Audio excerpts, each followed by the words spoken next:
এছাড়াও আরো অনেক দার্শনিক স্থান আছে যেগুলা এখানে সংরক্ষণ মানে অস্ত্র সহ কিছু মানে 7.62 মিমি রাইফেল। হোয়াটসঅ্যাপ গাইস, আসসালামু আলাইকুম। পিপল ফানবিটির পক্ষ থেকে সকলকে সুস্বাগতম। প্রিয় দর্শক, আমরা চলে আসছি টাঙ্গাইল মহড়া জমিদার বাড়িতে। আমার পিছনে দেখতেছেন এটা আসলে জমিদার বাড়ি। তো প্রিয় দর্শক, এই বাড়ির একটা ঘটনা আপনারা শুনলে আসলে অবাক হয়ে যাবেন, কারণ মুক্তিযুদ্ধের সময় পাকিস্তানি পাক বাহিনীরা এই বাড়ির কুলবধূ সহ গ্রামের 5 জন ব্যক্তিকে মুক্তিযুদ্ধের সময় খুন করা হয়। ঠিক ওই সময় এই বাড়ির যতজন লোক ছিল লোহজং নৌপথে তারা এই বাড়িটা ত্যাগ করে। তো প্রিয় দর্শক, আমি সমস্ত বিষয় আপনাদেরকে আজকে এই ভিডিওতে মানে দেখানোর চেষ্টা করব। তো প্রিয় দর্শক, আসলে আমরা মূলত পিকনিকে আসছি। আমরা এখানে যারা আছি সবাই পিকনিকেরই সদস্য। আমরা গাজীপুর মিডিয়া পরিবার থেকে আসলাম। আমাদের প্রিয় ডান্সার বাদল ভাই, এছাড়াও মানে সবাই এখানে যারা আছে সবাই মিডিয়া পার্সন। তো আমাদের বাদল ভাই মোটামুটি ভালো পারফরমেন্স করে ডান্সের মাধ্যমে আপনারা ম্যাক্সিমামই চিনে থাকেন।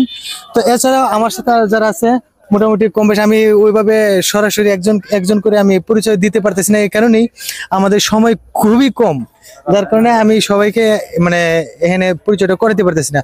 তো প্রিয় দর্শক, আমি এই বাড়িটা পুরোপুরি দেখানোর চেষ্টা করতেছি। এছাড়াও সাগর দিঘি বিভিন্ন মানে জায়গা আছে যেগুলো দর্শনীয় জায়গা, এগুলো আপনাদেরকে দেখানোর চেষ্টা করব। প্রিয় দর্শক, স্বাধীনতা 1971 সালে মুক্তিযোদ্ধাদের এটা একটা মুক্তিযুদ্ধ ক্যাম্প ছিল মূলত। তো এর পরবর্তী সময়ে পুলিশ ট্রেনিং সেন্টার হিসেবে এটা স্থাপনা করা হয়েছে। এখন বর্তমানে এটা পুলিশ মানে ট্রেনিং সেন্টার হিসেবেই আসলে মূলত এখানে সম্পূর্ণ ব্যবহৃত হচ্ছে। আসলে আমরা সম্পূর্ণ ভিউ আপনাদেরকে দেখাইতে পারি কিনা আমি জানি না, তারপর আমরা চেষ্টা করতেছি যেন এই বাড়ির পুরো ভিউটা আপনাদেরকে দেখানোর জন্য। আসলে এটা একটা দার্শনিক মানে দর্শনীয় স্থান, যেখানে কিনা বিভিন্ন অঞ্চল থেকে বিভিন্ন বিভাগ থেকে এখানে পিকনিক বলেন বা যাই বলেন এখানে আইসা মানে তারা উপভোগ করে। দর্শক, এটা সাগর দিঘি নামে পরিচিত, যদিও এটা খুবই ছোট আকারের একটা ফিশারি বা পুকুরের মতো দেখা যাচ্ছে, কিন্তু আসলে একসময় এটা অনেক বড়, বা এটা এই বাড়ির সাগর দিঘি মানে সাগর দিঘি নামেই এটা পরিচিত ছিল।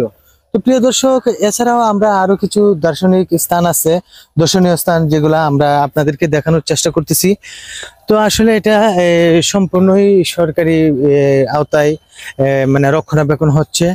এখানে মূলত টিকেটের মাধ্যমেই ভিতরে ঢুকতে হয়, আর হচ্ছে যে বিভিন্ন অঞ্চল থেকে মানুষজন এসে এখানে বিভিন্ন ধরনের মানে যে যেরকম ভাবে আসে, কেউ পিকনিকে আসে বা 2-4-5 জন ফ্যামিলিগত ভাবেও এসে এখানে ঘোরাফেরা করে যায়। তো প্রিয় দর্শক, আমরা এই বাড়ির মূলত এই বাড়ির কয়েকটা বিল্ডিং এ আছে ওইদিকে, সম্পূর্ণ এগুলো কিন্তু পুলিশ ক্যাম্প হিসেবে আপাতত ব্যবহার করা হচ্ছে। আমার পিছনে যে 2টা বিল্ডিং বড় বড় দেখা যাচ্ছে যে এগুলো সম্পূর্ণ কিন্তু সরকারের আওতায় মানে সরকারি রক্ষণাবেক্ষণের মাধ্যমেই এটা স্থাপিত আপাতত আছে আর কি। তো প্রিয় দর্শক, আমরা ওইদিকে আরো কয়েকটা বিল্ডিং আছে যেগুলো আমরা যদিও জানি না, তারপরেও যেহেতু সরকারের আন্ডারে আছে, সরকারের আওতায়, তারা বিভিন্নভাবে সেক্টর হিসেবে হয়তো এটা ব্যবহার করা হচ্ছে আর কি। তো আসুন আমরা সামনের দিকে আগাই। এখানে অনেক মানে বিভিন্ন জেলা থেকে, এই অঞ্চল থেকে পিকনিকে আসার যে লোকজন আমরা দেখতে পাচ্ছি। এটি মূলত মহড়া জমিদার বাড়ি, যে বাড়িতে কুলবধূ সহ 5 জন ব্যক্তিকে নৃশংসভাবে হত্যা করা হয়েছিল মুক্তিযুদ্ধকালে। তো প্রিয় দর্শক, 1971 সালে এটা মূলত মুক্তিযুদ্ধ ক্যাম্প হিসেবে এটা ব্যবহার করা হতো। এর পরবর্তী সময়ে পুলিশ সেন্টার হিসেবে এটা ব্যবহার করা হচ্ছে এখন বর্তমানে। এখানে কয়েকটা বিল্ডিং আছে, কয়েকটা সেক্টরে ভাগ করা, এক একটা ল্যাব হিসাবে এগুলা ব্যবহার করা হচ্ছে। তো প্রিয় দর্শক, আমরা একবারে ভিতরে ঢুকে যাচ্ছি। ভিতরে দেখা যাচ্ছে আরো সুন্দর, অনেক অনেক সুন্দর স্থানগুলা, যেখানে জোড়া বা বাগানের মতো দেখা যাচ্ছে। মোটামুটি কি বলবো, এটা দেখার মতোই একটা জায়গা, যার কারণে বিভিন্ন অঞ্চল থেকে বিভিন্ন মানুষগুলো এখানে পিকনিকে আসে। তো এদিকে অনেকগুলো বিল্ডিং দেখা যাচ্ছে, আমরা জানি না হয়তো এগুলো যে কোনো এক একটা সেক্টর হিসেবে তারা ব্যবহার করা হচ্ছে বা ল্যাব হিসেবে।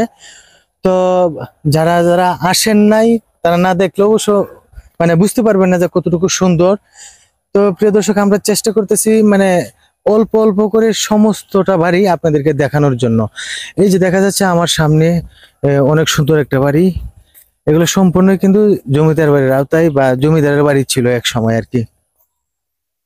মিউজিয়াম এখানে হয়তোবা ঠিক আছে আর কি, ভিতরে ঢুকতে দিবে না মনে হয়।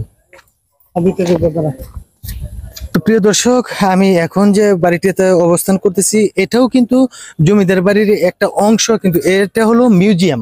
মিউজিয়াম হিসেবে এখানে কয়েকটা মানে স্তম্ভ আছে যেগুলো আপনারা সরাসরি দেখতে পারবেন।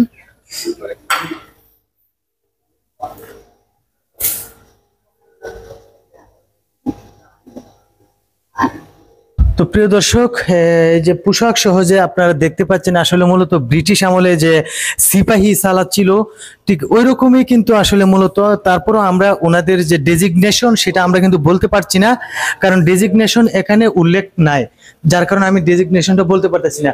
যে এখন বর্তমানে আমাদের যে এই প্রশাসনিক যে পোশাক, পুলিশের যে একটা পোশাক, ওই পোশাকেও কিন্তু আছে। ওইদিকে মহিলা পোশাক, তাছাড়া হচ্ছে ওই সাইডে আবার পুরুষের, ঠিক আছে। ওইরকম ভাবে মিউজিয়ামে এগুলা সংরক্ষণ করা আছে। এগুলো মূলত এই পুলিশ পুলিশ এই যে ট্রেনিং সেন্টার হিসেবে ব্যবহার করা হচ্ছে। সেই ক্ষেত্রে এখানে কিছু স্থাপনা বা অস্ত্র টস্ত্র সহ মানে গুলি সহ এখানে ই করা আছে, সংরক্ষণ করা আছে। এদিকে আমরা একটু আগে আমি যে কথাটা বলেছিলাম যে আসলে বাংলাদেশ পুলিশ যে বর্তমান পোশাক, এই পোশাকে এখানে স্থাপনা আছে। তাছাড়া ব্যাটালিয়ন বা আমার পিছনে যে দেখতে পাচ্ছেন এটা কিন্তু মেট্রোপলিটন পুলিশ অফিসার একজন। ওনার ডেজিগনেশন এখানে নেই, আমি বলতে পারতেছি না। এবং এটা কিন্তু ব্যাটালিয়ন অথবা আনসারের এগুলো ব্যবহার করা হয়।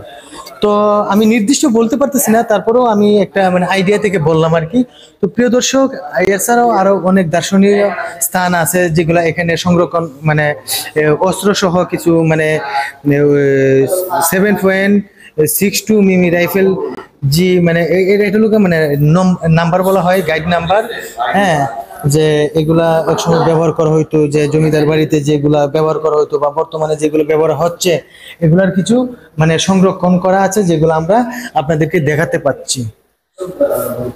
ওইদিকে আমাদের বর্তমান সরকার এবং আমাদের জাতির জনক বঙ্গবন্ধু শেখ মুজিবুর রহমান সহ আরো দুইজনের ছবি এখানে আছে। তো প্রিয় দর্শক, আমরা মিনিমাম করে আপনাদেরকে কিছু অংশ দেখাতে পারতেছি এবং আরো কিছু আছে যেগুলো আমি এখনো আপনাদেরকে দেখাইতে পারতেছি না। আমাদের এই ভিডিওটা কন্টিনিউ করতে থাকুন, আমি পরবর্তীতে একই ভিডিওতে আরো কিছু সময় আপনাদেরকে দিচ্ছি যেগুলো আপনাদেরকে দেখাবো এখনই। আসুন।